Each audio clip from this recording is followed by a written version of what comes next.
mwanafunzi anakuwa daraja la kupitishia kwamba kamwambie mzazi anatakiwa kutoa kiasi fulani, lakini sio mwanafunzi aathiriwe na ile michango ya kutokuja shuleni. Kwamba wakati mwingine tunasikia kwamba mwanafunzi karudishwa kwa sababu ya mchango. Hapana. Jioni akirudi akamwambia mzazi wake. Na kama haitokei chochote basi mzazi anaandikiwa barua, anaitwa shuleni. Lakini sio mwanafunzi kuambiwa kwamba usije shuleni mpaka ulete mchango fulani. Hapana. Lakini pia kuna kuinua taaluma, kuna michango ya kuinua taaluma. Kuna karatasi. Katika kuboresha ufaulu, mwanafunzi huwa anatakiwa kufanya mazoezi ya mara kwa mara, mitihani, mazoezi. Sasa ile unakuta inahitaji sana karatasi. Kwa nalo vile vile wazazi wanaitwa, wanaelekezwa kwamba ili hapa tuweze watoto waweze kufanya mitihani ya mara kwa mara au mazoezi mara kwa mara, tunatakiwa kutunga mitihani, kuirudufu na watoto waweze kufanya kwa siri. Sasa ile unakuta kwamba tunatakiwa nini? Tunatakiwa kuchangia karatasi. Mara nyingi ni rimu la karatasi. Lakini pia wazazi hao wananunua mpaka vifaa vile vya kuzalishia mitihani. Kwenye shule nyingi unakuta kuna photocopy machine. Wazazi wamejichanga kwa ajili ya watoto. Wao wote ni mwamko wa elimu. Tunawashukuru sana kwa sababu wanaunga mkono jitihada za walimu. Na walimu wanapokuwa wanashirikiana vizuri kati ya wazazi na walimu, hapo elimu lazima iende juu.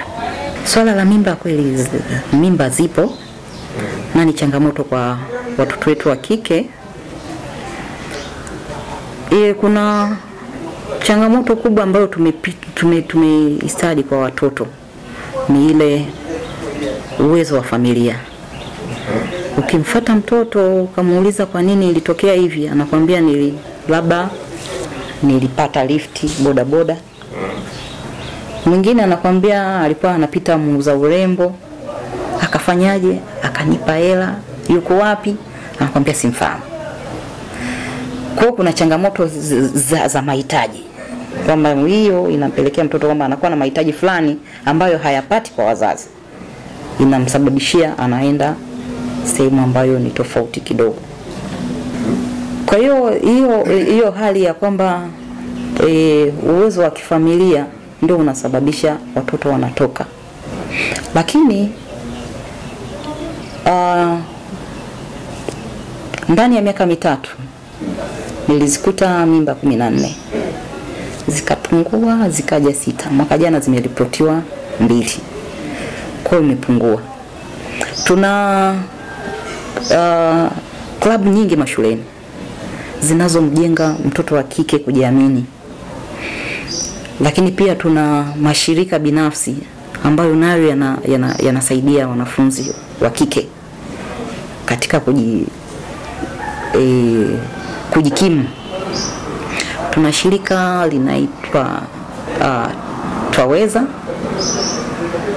Tuzungumze. Zote haya ni mashirika. Kwa mfano Tuzungumze wametoa cherehani kwa watoto wa kike. Kila shule kuna cherehani 3. Hizi cherehani kazi yake kubwa ni ziwasaidie wanafunzi kutengeneza sodo. Sodo ni zile taulo za kike ambazo ni sehemu pia ya kigezo kinachowafanya watoto kwenda kutafuta pesa nje. Kwa wanatengeneza, wanazishona wao wenyewe.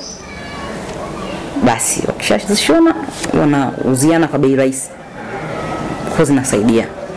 Lakini pia tuna program tunaita Shule Salama. Hii Shule Salama inatoa mafunzo namna watoto wanavyoweza kujilinda. Hii haiangalii tu watoto wa kike lakini mpaka watoto wa kiume, kwa sababu mazingira hatarishi saizi mpaka ni kwa watoto hao wa kiume. Inawafanya watoto kwanza wanatembea kwenye makundi.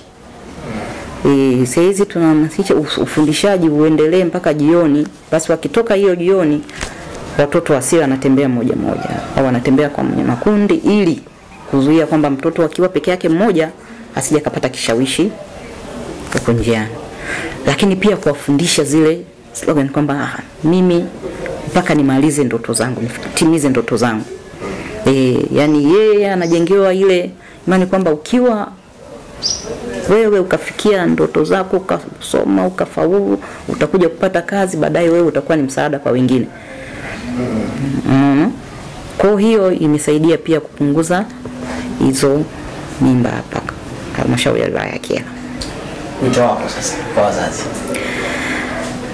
Wito wangu kwa wazazi, kwa kweli wazazi tutimize wajibu. Tutimize wajibu kwa sababu watoto wengi wanalelewa pasipo wazazi. Tunapata changamoto za watoto utoro, unakuta kwamba mzazi hayupo nyumbani. Unaweza kukuta mtoto labda hiyo ndio alipata mimba, unakuta analelewa na bibi. Sasa bibi wengine unakuta tayari akili pia zishakuwa zile za kibibi, hata kumkemea mtoto tu hawezi. Kwa hiyo wazazi washiriki 100% katika malezi. Hata kama basi labda wazazi wako mbali na Kyela, wao wanajitahidi kufanya mawasiliano na shuleni, kwa shule ambazo watoto wanasoma. Anajua kabisa mtoto wake anasoma shule fulani, basi awe anafanya mawasiliano kwa walimu, kuulizia maendeleo ya mtoto ili apate. Kwa sababu unaweza kukuta mtoto hajafika shuleni labda siku 3. Mzazi yuko Dar es Salaam, yuko Mbeya, anajua mtoto yuko shuleni. Bibi anasema mtoto ameenda shuleni. Shuleni wanasema mtoto hajafika. Lakini kumbe kungekuwa na mawasiliano, hiyo ingejulikana mapema kwamba mtoto leo hajafika shuleni, basi tumtafute yuko wapi, amekwama hapa katikati. Hii tutapunguza utoro sana wanafunzi, lakini pia tutafikia malengo kwamba watoto, lengo letu kiserikali kwamba mtoto aanze kidato cha kwanza amalize kidato cha 4. Ndio lengo. Asante. Nashukuru sana.